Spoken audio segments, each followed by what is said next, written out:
House of Curls started from my house, and basically we started with one t-shirt that says pelo malo wear, which translates into bad hair wear. I'm Dominican. I was born in Dominican Republic and have been living in New York City for 7 years. Before that, I lived in Orlando, Florida. I was raised there. And basically my entire life I've had curly hair, but I never embraced it, never loved it, never wanted it. Basically growing up in a Latino home, you always heard the words pelo malo, which means bad hair, if you didn't have pin straight hair.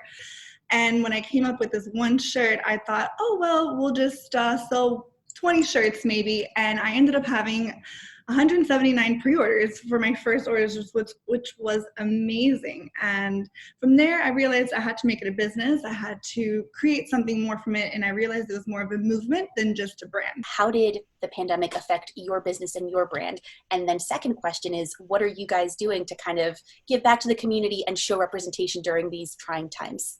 Right.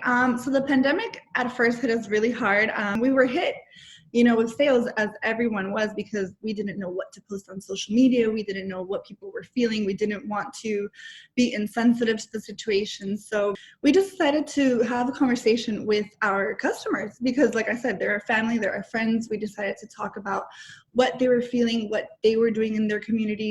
What actually happened is we had one nurse reach out to us and say, hey, I'm working on the front lines. Would you please make a t-shirt for us nurses? And I was like, it just hit me like, wow, yes, we definitely could do that. But because I am also an influencer and I have a lot of relationships with brands, I decided to leverage that relationship. And I was like, I can do more than just make a t-shirt. So I reached out to a few brands that are near and dear to me, like CoverGirl, Dove, Garnier, and a few other small businesses that I know. And we actually decided to put together 50 care packages for nurses, and we did not sell them.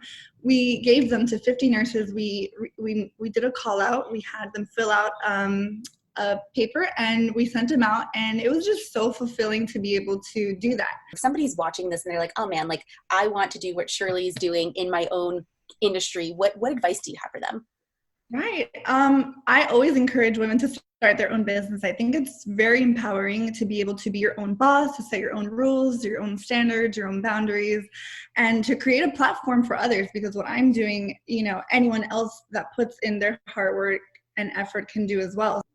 Honestly, the biggest advice I always give people is if you are interested in starting something, just make sure it's something meaningful to you, because that's the only way people will see your passion and come to you. Let's say a message of hope for your community and for people in general who may be really struggling with the pandemic. I know that especially in New York, things are slowly beginning to reopen now, but we've lost a lot of people. And I think it's been a really difficult 3 months for a lot of families, communities, business owners in general. So any message of hope that you could offer to your community and beyond the Pix11 viewers as well? I think it's all about cross promotion right now and how you can help your other peers and just kind of get the word out there. And so it's not just about you, because once your community sees that you're helping other people, they'll want to chime in and help you as well, just like they did with helping us get on Pix11.